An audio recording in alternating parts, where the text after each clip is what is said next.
We're doing a good old-fashioned episode today on nighttime routine. I feel like morning routines get so much more of the hype, but your nighttime routine impacts your hormones just as much, if not more, I should say. And I want to get into it, especially this is for anybody. You don't have to be a mom. You could be a mom, doesn't matter. But for me, I am a mom. I have a little over 2.5 year old. And we solo rock these nights. Okay. So it's just me and baby girl. And it is so easy, especially when you are a mom, to not save anything for yourself and have so many other tasks to do at night that you just completely don't do anything for yourself.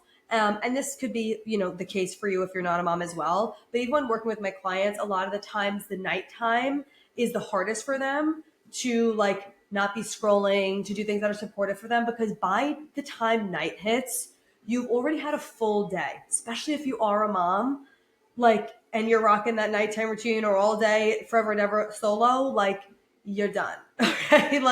You don't have, there's no more willpower. The energy is tanking, you've had, your patients are zero. It's been a lot. So having a rhythm and having certain things that you do that are simple, right? We're not talking red light therapy lamps, vibration plates, like a acupressure mat. This is just bare bones. What I do every single night to support myself. It's realistic. It's simple. It doesn't always happen in the same exact order. There are nights where some of it doesn't happen at all. If my baby's not feeling good and she's sick, and of course I still call her baby. She's 2.5, but she's still my baby. Anyway, so sometimes that happens when you're a mom. That's just life. But these are just realistic things that are going to help you. Again, whether you're a mom or not, this is really just around supporting your hormones, your cycle, your fertility, whether you're trying to conceive or you just want to feel your best. Okay. So essentially how your nighttime routine by the way impacts your hormones. Let's just start there. Your evening habits influence your cortisol patterns, your cortisol rhythm, how it fluctuates throughout the day and the way that it should be. It impacts your melatonin production, which yes, is for your circadian rhythm, but it's also tightly connected to your reproductive system. Your blood sugar stability overnight, which you already know how key blood sugar is. Your progesterone support, obviously your sleep quality, recovery, nervous system regulation, detoxification, all of it. Okay. Now, especially if you are a mom, I also don't want it to get twisted of this is not about getting 8 straight hours of sleep. I haven't seen 8 straight hours of sleep in 2.5 years. Okay. That's a lie. I think I have had 2 or 3 nights in the last 2.5 years where I slept 8 straight hours. Okay. So that's not what this is about, because that's just not my reality.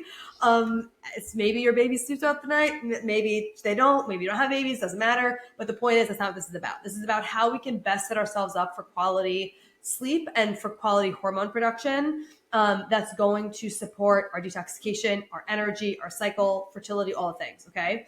Your body does a lot of hormone regulation and repair and detoxification while you sleep. So setting yourself up for that is going to be really helpful. So some of the things are just practical things I do that have nothing to do with my hormone health, but then also everything I can tie back to hormone health, because it supports my nervous system and then that supports my hormones. So anyway, I'm also very routine, right? So I have certain things that I'm always going to be doing generally around the same time. And this starts early for me. Our night ends real early around here. Madison, she goes to sleep between 7 and 7:30 every single night. So we do dinner by 5:30 the latest. And I set some things up for my night before I even start cooking or before we start eating dinner. So I usually will start cooking around 4:45, 5-ish, depends. Sometimes 4:30 if she had a really terrible nap and needs to go to bed even earlier. So we eat by 5, whatever. But one of the things that I do first is turn my bed down, close all the blinds, get her bed ready, get her pajamas in the bathroom. I do that whole flow. So for example, I'll just give you examples. I know you like a concrete example, so let me give you an example. So I will, especially now, when in the summer, I won't close the blinds right away because it'll still be light later. But right now, it's getting darker around 5-ish, 5:30. So I'll just go around, close all the blinds. I turn my bed down, get my everything out. I put my book out, my book light clip, my temp drop, my mouth guard. I get it all set up for me so it's ready to go. Pillows are down. I have she comes to my bed still every single night, at some point. So I have a thing on the side of the bed so she doesn't roll off. So I get that up. Everything is done. I get her blankets out. I put her red light lamp on in her bedroom. I get her pajamas into the bathroom with like her pull-up, her lotions, everything. So like after dinner, we are ready to start the bedtime routine. And I'll usually do this like she'll either be playing or she'll be like, sometimes she'll do it with me, or she'll be like watching Elmo or like Daniel Tiger or something like that while I'm doing this. Okay. So that's like, I set myself up for success with all of that right away. Sometimes I shower with her after dinner. So if it is going to be a night where I'm doing that, I'll put my pajamas and stuff in the bathroom with us, like when I do that whole routine as well. So everything's just there after dinner. We're good to go. Okay. So that's my first thing that I set up.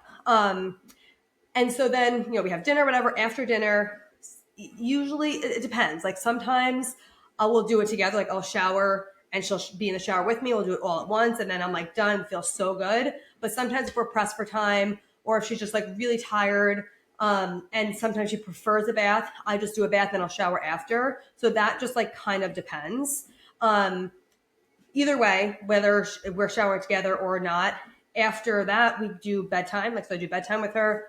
The timing for that kind of shifts and depends, but we do bath, lotion, brush teeth, go to the potty, do the whole thing, book. We put a Tony story on, and then she falls asleep and I lay with her. We have a floor bed, so I lay with her to fall asleep. So do all of that. Sometimes it's smooth, sometimes it's not. It's just hit or miss, right? Most of the time it's been going pretty well, knock on wood, but it's always different every single day. So then after that, usually that's by like 7:30. Sometimes it's later than that. It depends. But after that, I will go back to the kitchen. Usually I have everything cleaned up before I even get in the shower and do all of that. Sometimes I still like, again, depending if she was like really clingy that night or we're really tired. I was like, I just got to get her to bed before we hit that wall where she's overtired and things are about to fucking hit the fan. I'll like finish cleaning up whatever I had to clean up. And then I will set up her activities and like toys and things on the mat for the next day. So I always am thinking of like, how can I support myself tonight to help support me in the morning? And so strategically, she has like a little arts table. So I'll open up to like a page in her book for her coloring book, or I have this like sticker.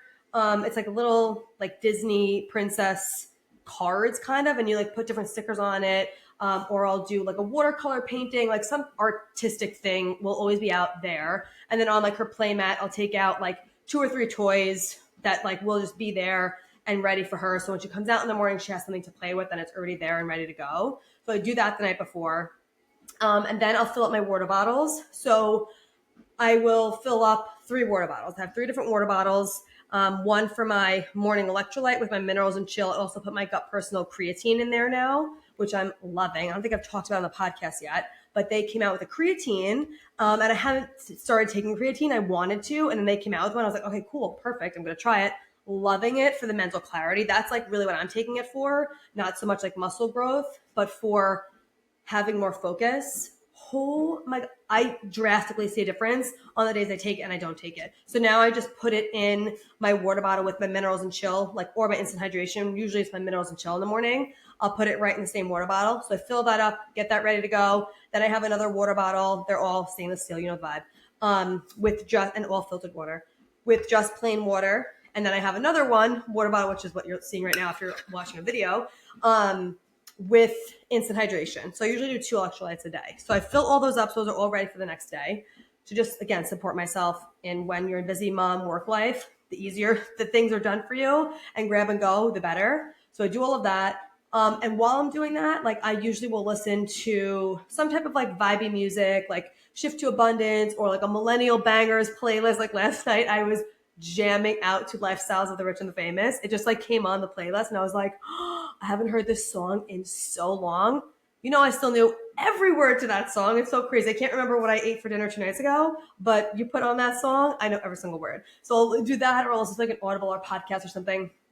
Do my water bottles, and then I'll make my Miracle Worker magnesium. I used to do like sometimes like a more fun nightly mocktail, but that ship has sailed. I just fill up my filtered water in my wine glass, put a heaping soup of my Miracle Worker magnesium in there, and we call it a day. Okay, magnesium, if you have never listened to this podcast, maybe, it's magnesium bisglycinate from Gut Personal. It's my absolute favorite. I've been taking it for years, literally every single night. I brought it to the hospital with me when I gave birth. Okay, that's how much I love it. It is so helpful for your sleeps, for your poops, for your stress levels, for your moods. It is essential. We are all depleted in magnesium because your body strips you of magnesium when you're stressed, and our soil is depleted in magnesium. So we need it.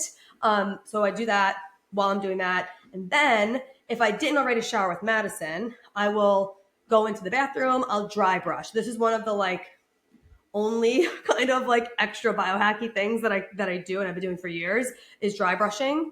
And I'll do that. I have another podcast I think on dry brushing, but I dry brush before the shower.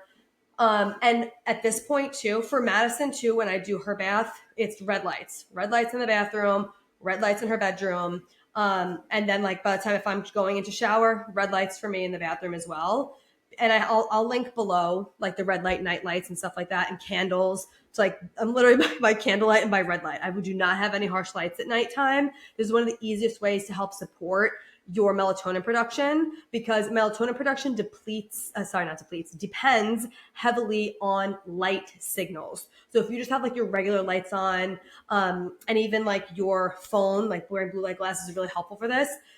It's going to really impact your melatonin production. And melatonin is not just a sleep hormone. Yes, higher melatonin levels at night is what we want because it helps us sleep, but it's also very involved in the reproductive health and in egg quality. So it's really important for that. And literally it's so easy. Just get some red lights, put that on, no harsh lighting overhead after 7 p.m., blue light blockers, we're good to go. Okay. It also feels so vibey. I'm oh, red light. First of all, everyone looks so nice in red lighting. I'm oh my God, I'm looking beautiful.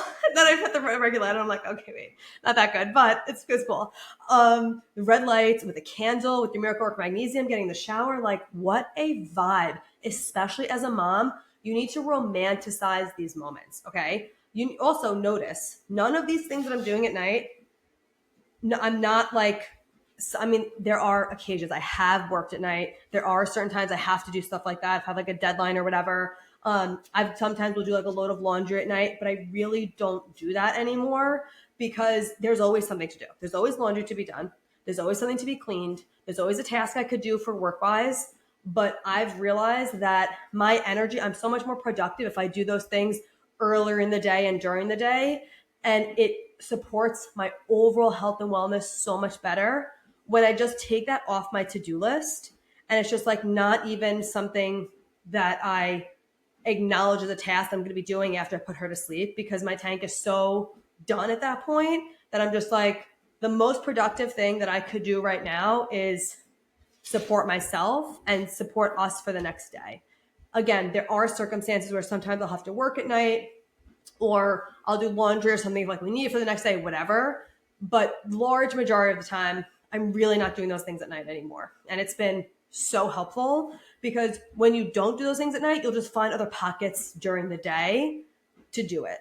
Right? That's what I found anyway. And obviously everybody has different life circumstances, but that's what has been helpful for me, because we have to protect, especially if you're rocking things solo as a mom and just as a mom in general, we have to protect time for ourselves, because it will simply not exist if you don't. It will not exist. There is always something you could be doing for your child, for the house, for whatever. It has to be protected. And for 2 hours at night, not even 2 hours, you deserve to have that time. Okay. Anyway, so dry brush, red lights are activated, go in the shower. I don't listen to anything when I'm in the shower. That shit is silent. No music, no nothing. Okay. That's my decompressing, spiritual time. That's the vibe. Now, I'm going to go through my products too, in case you're interested in that. I'll talk to you about that too. So if I'm showering, I only wash my hair mostly I wash my hair on Tuesdays and Fridays. The reason why it's Tuesdays and Fridays is because Tuesdays we have a parent taught swim class. So my hair gets wet. And so I'm obviously not going to wash it right before that. So I wash it on Tuesdays because, got to get the chlorine out. And then Fridays is when I do acupuncture every other week. So, and I usually get lotion in my hair because there's some body work and stuff too. So I just do Tuesday, Fridays. Sometimes I'll wash it more if I need to, if in the summer, if I'm going to the beach or whatever. But generally it's just 2 nights a week. Other nights it's just a body shower. But I've been recently using, when I do wash my hair, Earthling Co. shampoo and conditioner. Maybe you've seen these ads for it. I've seen them all over the place, which is why I tried them. But they look like bars of soap. and I'm loving them. I've been using it for about 2 months now. I still have like so much of it left because again, I don't wash my hair every day. I use the Primally Pure dry shampoo in between washes. It's the best. But I noticed today specifically when I was doing my hair, it is so much thicker than it has been, and I am losing way less hair when I'm in the shower over the last well, it didn't kick in right away, but I've been noticing it definitely over the last month. Probably noticed it a month into using the shampoo and conditioner. And again, it looks like bars of soap. I used the unscented one because it had a lower EWG score. I have no code with them, by the way. At the time I'm recording this, maybe I will, and if I do, I'll put it in the show notes. But I am loving it. I was using colored organics before this, which I liked too, which was just like regular, not regular, it's obviously not toxic, but I mean like regular like liquid shampoo and conditioner. This is again like a bar of soap, but I'm really, really liking it. Especially if you're someone who is struggling with maybe some like hair loss or thinning, which is super common postpartum. Obviously, shampoo is not the answer always, nutrient deficiencies, all of that stuff. But whatever, I have noticed an improvement in the hair. So I use that. I use my Skin Essence Organics face stuff after the shower, like my face wash. I'll do my Skin Essence Organics. Like I alternate. Sometimes I'll do facial in a jar or nourish mask. And I do it in the shower to habit stack. Okay. I don't have time to just sit there and do a mask all the time. So I have it in the shower and I'll put it on while I'm like shaving or washing my body or doing whatever, and then just take it off after that. So it's only for like 5 minutes, but it's still great. So I use all that. Skin Essence is my favorite skincare. I do have a code for you for them, code Corinne. Love them. They're all plant oils, organic, so minimal. Like they're just amazing. I love them so much. For soap, I use Dr. Bronner's bar soap. I'm a bar soap girl. I don't know about you, but I love a bar soap. So I use Dr. Bronner's. And then for moisturizer, sometimes, to be honest with you, I just use the Babo Botanicals baby one that I use for Madison because it's right there and I just buy it, especially when we shower together. I'm just like, we're just putting it on both of us. But especially in the winter, I notice like my skin is so dry in the morning after that because it is not nourishing my adult skin like it needs to. But I just got Layer More body oil. It's this company, I had never heard of it. They reached out to me and they sent me this body oil and this perfume. It's EWG verified. I used this body oil for the first time yesterday. OMG.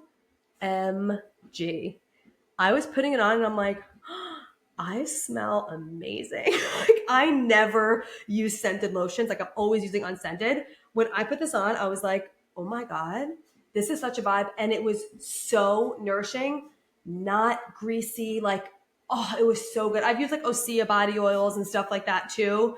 But this it smells like perfume, but not like strong. It wasn't strong. It wasn't like overpowering. It was so good. So I'm definitely going to keep using that. I literally just used it for the first time yesterday. But I'm definitely going to keep using that. I'll put the link below for all this in the show notes if you want to check it out. But anyway, usual shower routine, do the thing, floss, brush my teeth, tongue scrape. Tongue scraping every single night, every single morning. So essential. If you have never tongue scraped, get a stainless steel tongue scraper on Amazon. They're like, I don't know, $5 maybe for a pack of 2. You will never go back once you see what actually comes off of your tongue. Okay, brushing your tongue is not enough. You have to tongue scrape. It is insane what comes off of it. Highly recommend doing that. Anyway, so do that. Then I read. I'm like been so big on reading lately. I've been reading like 3 to 4 books a month. My goal is like 50 books for the year, which I'm probably going to surpass that. But I got into reading a couple of years ago, got back into reading, I should say. Mostly fiction books, but I'm doing some nonfiction. But I'll read, put my temp drop on. I'm doing that every single night. I have my temp drop always in my nightstand, like next to my book and my reading clip, like because I don't put on my regular light. I have like my reading light that's like a red light.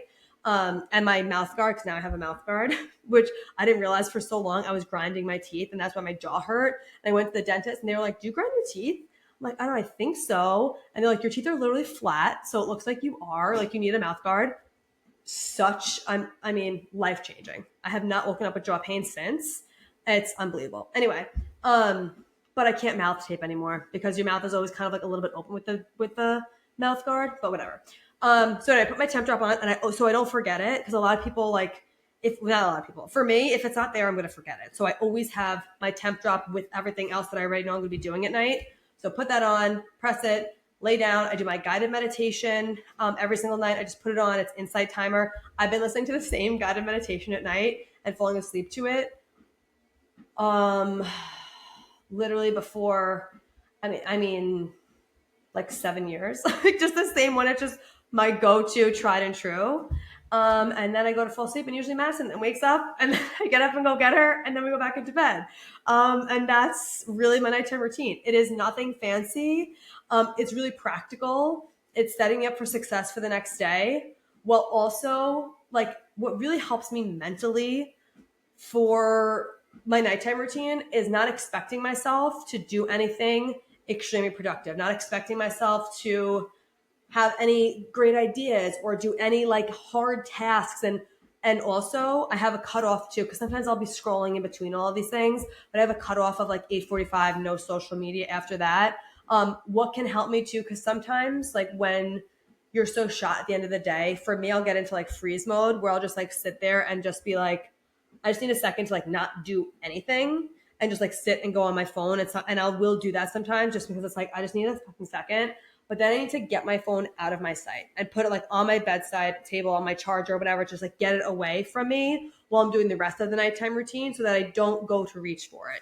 Because, and I'll put like my headphones on and whatever I'm listening to and just have that going with the phone in a different room.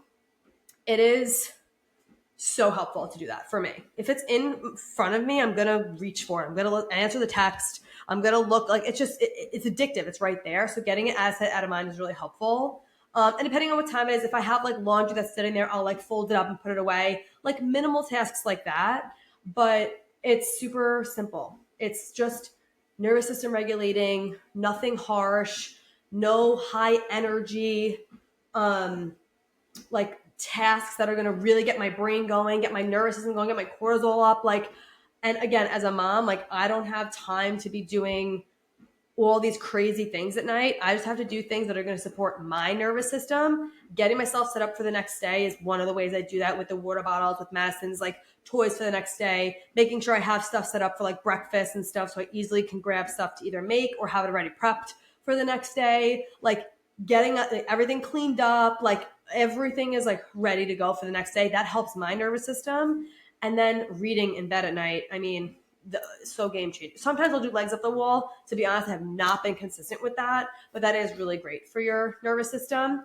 But it's like, it's bare bones. It's just not being on screens, not watching TV, like not doing a lot of things, having my miracle worker magnesium, showering, reading, putting my time drop on, listening to a guided meditation, going to sleep. Like that's really like the ins and outs of it. So it doesn't have to be anything intense. What I would say to really focus on is lowering those lights, like after 7 p.m. or whatever, having red lights around. And I'll link the ones for like the night lights and stuff. That is so helpful and it's so easy. You don't have to do anything other than have like a lower light on. And it's really going to help your melatonin production, your fertility, and with the light signaling and all of that.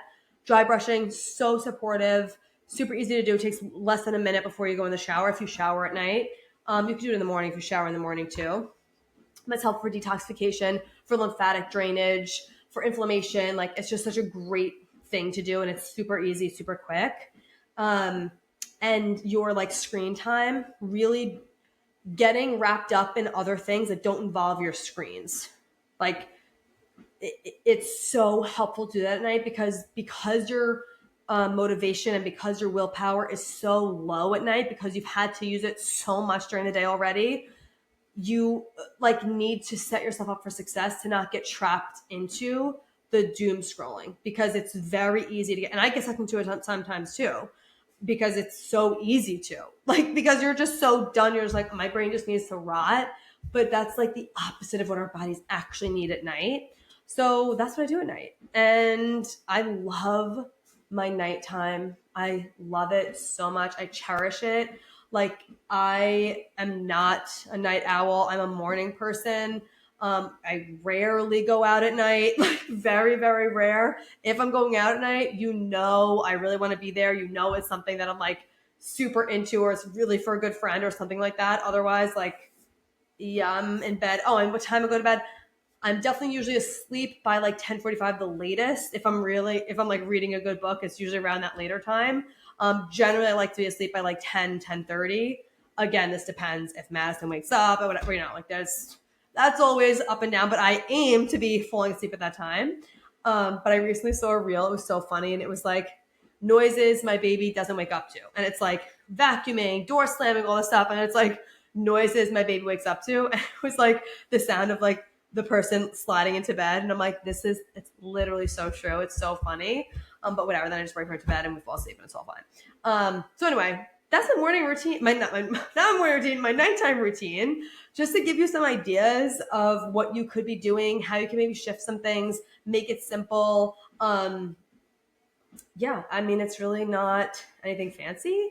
It's not sexy, but it's the non-sexy, consistent things that we do to support our nervous system, and to support our hormones that are most helpful and that really make the biggest impact long term. Oh, and sometimes I will also do like a Get Soul gummy. They have new like mood gummies for like relaxing time. They have CBD, straight CBD ones too, but they're out of office line. I think that there's different mood ones. One's like uplift, one's balance, one's relax. I'll take like a relaxed one for nighttime. Love. So sometimes I'll do that too. But my like main supplement for nighttime is always the Miracle Work Magnesium. And then sometimes I'll have the Get Soul weaved in within there as well. So that is what we're doing over here. I will link below any of the like products I talked about for my skincare routine and all of that. I'll link the temp drop below for my BBT tracker. Always put that on every single night. What else do we talk about that? The red light, night lights. I'll link that below too. And my electrolytes for my water bottle, we'll put all that in those show notes. So that is it. I hope this gives you some ideas for your nighttime routine and maybe some things that you want to shift from it. Your routine does not have to look exactly like mine. I just wanted to give you some ideas of ways that I support myself and feel really good about doing it and know that it is impacting my hormones without you feeling like you need to get an acupressure mat or vibrating plate, a red light therapy, a sauna, and all these things. Yeah, that would be awesome, but it's just not realistic for a lot of us, time-wise, maybe financially, whatever it is. So you can have a bare bones, a nighttime routine that still supports you just as much. And that really, it needs to be something that fulfills you. Like I feel so fulfilled by this little nighttime routine that I have. And I love doing it. So it doesn't feel like a chore for me to do these things. So that's the thing. I don't want you to be like, oh, I have to do my dry brushing or I have to do this meditation. Like, no, create it in a way that makes it feel like, oh, I get to do this. Like, now, do I always feel like filling out my water bottles? Do I always feel like putting out the toys? Like, not really. But when I make it fun, I listen to good music when I'm doing it, I really think about how it's going to support me the next day, then I'm like, okay, yeah, like this is really helpful for me. So anyway, okay, that is it. I love you so much, and I'll see you in the next episode. Thank you so much for being here. If you loved this episode and learned something valuable, please share it with a friend who you think would also love it, or post it on social media and tag me so I could personally say thank you for helping me spread this important message. I am beyond grateful to be here with you. So until next time, stay intentional, stay consistent, and always mind your hormones.